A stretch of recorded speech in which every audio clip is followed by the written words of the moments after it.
L'affaire Mehdi m'éclate, c'est le sujet de ma vidéo de ce soir. Alors Mehdi m'éclate, c'est un chroniqueur du Bondi Blog et un journaliste qui s'est fait choper les doigts dans le pot de confiture.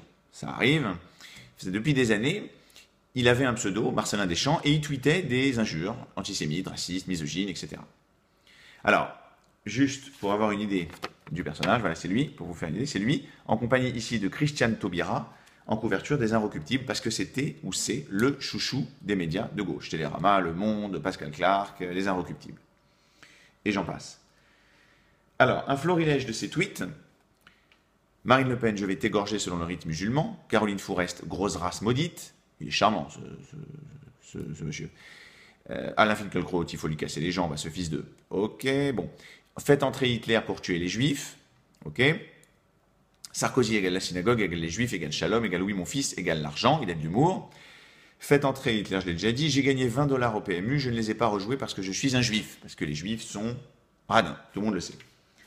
Alors, ce monsieur, je disais, il travaillait au Bondi Blog. On va faire un petit, vraiment un petit, quelques secondes en fait, quelques minutes sur le Bondi Blog.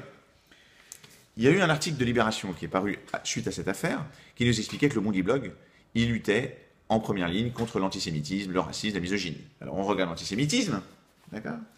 Voilà la couverture du Bondi Blog de la manifestation qu'il y a eu contre Israël en 2009, pendant la guerre entre Israël et le Hamas. D'accord ? Voilà la couverture. C'est-à-dire qu'en fait, la première ligne, qui est ce que le lecteur lit en premier, c'est ça. Les journalistes français sont dirigés par le lobby juif.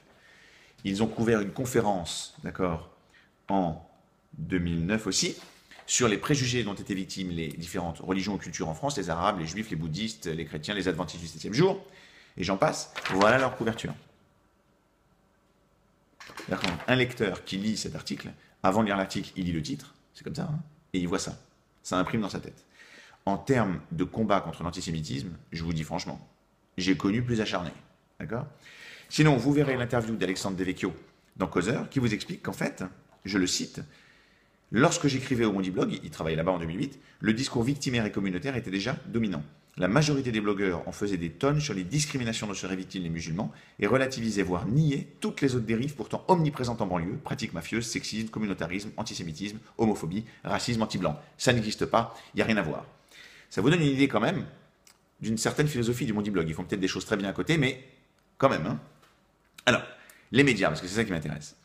Ils ont été pris de panique, les médias de gauche. Parce qu'en fait, ils ont soutenu, je le disais, ils adoraient, en fait, ils vantaient Mehdi m'éclate, son humour, sa poésie, son deuxième ou troisième degré, etc. Ils le mettaient comme emblème, le présentaient comme un emblème de la diversité de la France, de la richesse de la France.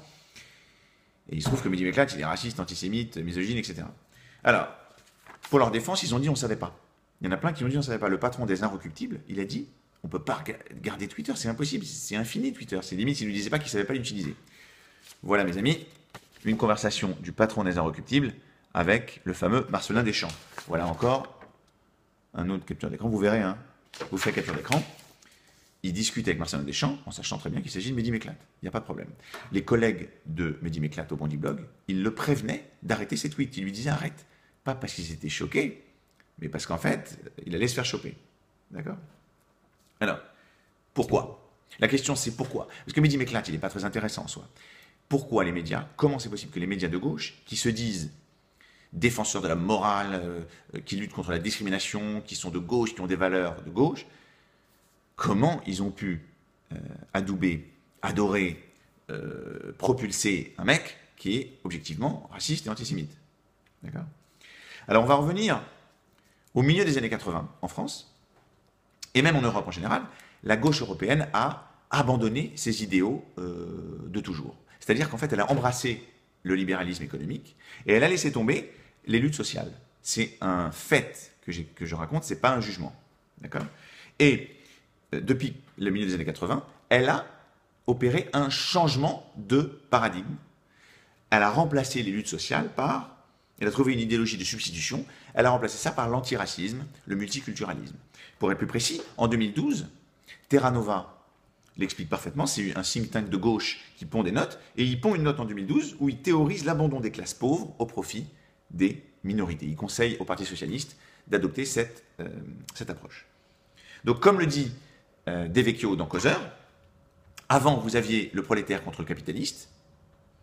Maintenant, vous avez les Français issus de l'immigration africaine contre d'autres Français, blancs, chrétiens, juifs, asiatiques. En plus, alors déjà, ça permet de se dédouaner. Quand vous êtes un journaliste de gauche, que vous prenez la morale, que vous profitez complètement du système économique, que vous vivez dans votre loft, rue Oberkampf, ou dans le 16e, et que vous profitez du système, vous vous sentez un peu quand même coupable d'une certaine façon, il y a votre conscience de gauche, vous déclarez défenseur des minorités issues d'immigration maghrébine ou africaine. Et ça vous dédouane complètement. En plus, alors le problème, c'est que les médias ont enfermé, pour adopter cette grille de lecture, elles ont enfermé ces jeunes issus d'immigration dans leur culture et dans leur religion. Vous voyez Mehdi Méclat, en fait, on lui a jamais dit, je veux dire, il a été conforté dans ce qu'il était, donc sa culture, elle porte un certain antisémitisme, une certaine misogynie, d'accord, qu'il a complètement exprimé, d'accord.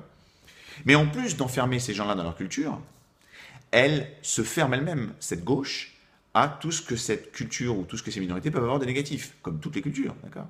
Donc elle ferme les yeux complètement sur ce qui se passe. Par exemple, vous regardez l'affaire Théo, d'accord, ce Français qui s'est fait contrôler par la police, a dégénéré, on attend encore le jugement. Elle ne va pas du tout s'intéresser à ce Théo en lui-même, ce qu'il a pu faire.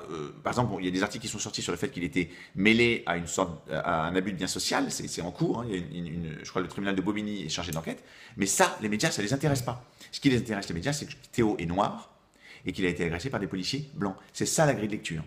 Et ça va couvrir tout. Il y a plein d'agressions qui ne sont pas relatées par les médias. Par exemple, un jeune récemment à Lyon s'est fait agresser violemment à la tête. Il était dans le coma, il a du mal à remarcher, il a perdu la mémoire. Il n'y a pas de manifestation, il n'y a pas de... Les médias ne se sont pas portés, enfin, ne se sont pas relatés comme ils relatent l'affaire Théo, vous voyez. Ça ne les intéresse pas. Ce qui les intéresse, c'est certaines cultures en France. Voilà. Le problème de tout ça, vous l'avez compris, c'est que ça sape complètement la République française, parce que ça met les cultures les unes contre les autres. Et en plus, c'est incroyable, parce que vous voyez des journalistes comme Claude Askolovic et Plenel, le fameux, qui vous disent que elles sont dans leur nouvelle grille de lecture, que les musulmans, par exemple, ils n'ont pas honte de dire ça. En fait, les musulmans sont comme les juifs des années 30. C'est-à-dire qu'en fait, si c'est vrai, en fait, ça voudrait dire qu'on déporte les musulmans dans les camps de concentration, en fait, où on les arrête, où on leur fait porter une étoile musulmane. C'est complètement surréaliste. Et c'est ça, en fait, la nouvelle grille de lecture de la gauche. Et c'est ça qui explique cette espèce de cécité de la gauche. Et je parle de la gauche, des médias de la gauche, parce que pour moi, les médias de la gauche représentent la gauche.